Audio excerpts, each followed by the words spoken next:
Fashion is pretty subjective, but the saggy pants phenomenon is one style that's proven consistently controversial. As some teens found out, this particular wardrobe choice comes with consequences. When they refused to pull up their pants, a deputy taught them a strong lesson in respect. But did it go too far? You decide. Deputy Charles Woods, the school resource officer at Bolivar Central High School about 70 miles east of Memphis, Tennessee, stirred up controversy after dishing out what some say is a harsh punishment for high schoolers who refuse to pull up their pants.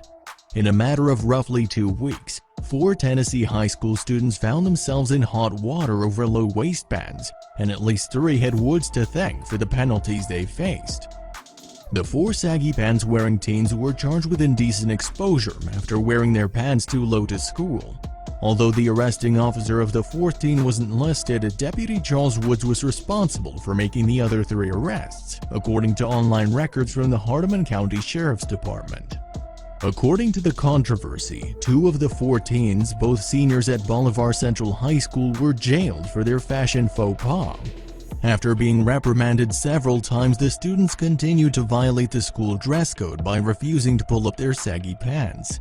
For their disobedience and low-riding clothing, the 2 seniors spent 48 hours in jail after Deputy Charles Woods decided enough was enough.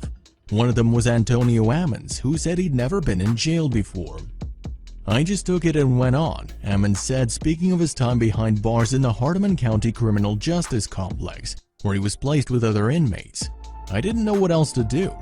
Ammons, who lived with his great-grandmother at the time, continued, "I really didn't like it," he said, adding that he also had to figure out how to pay more than $250 in fines and court fees, which also resulted from the arrest. In an affidavit, Deputy Charles Woods said Ammons had been suspended previously for allegedly showing gang-related hate/violence for intimidation, and walks around all day every day disrespecting the rules of the school, the principal, the teachers, other students, and even the SRO. By Ammons' own admission, his pants were slung so low his underwear and gym shorts were visible. Even so, some of his peers and their parents deemed the punishment excessive, saying the teen shouldn't have been jailed for his clothing choices. "They didn't need to go to that extreme," student Cheyenne Lindsay said, defending the saggy pants-wearing teens.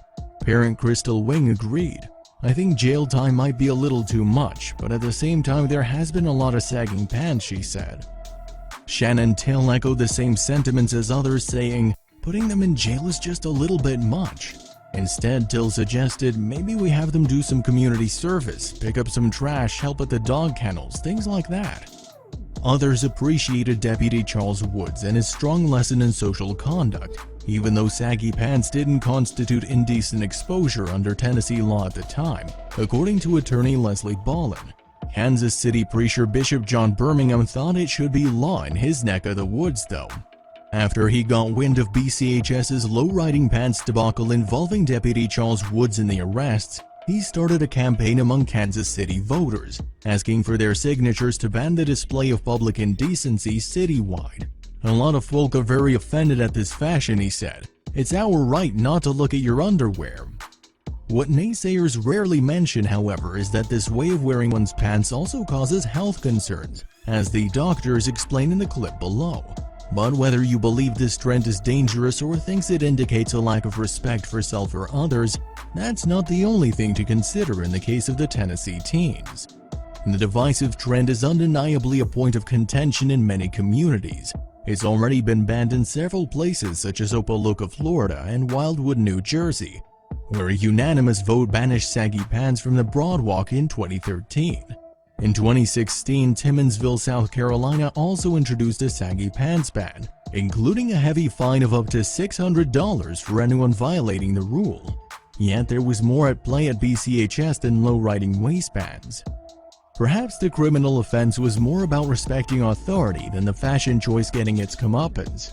The school dress code was repeatedly violated and there was an obvious failure to obey the rules. Such disregard comes with consequences. Maybe it's best to learn at a young age that violating certain rules such as laws results in stiff penalties like jail time. So, was the punishment too tough or just tough enough? We'll let you decide.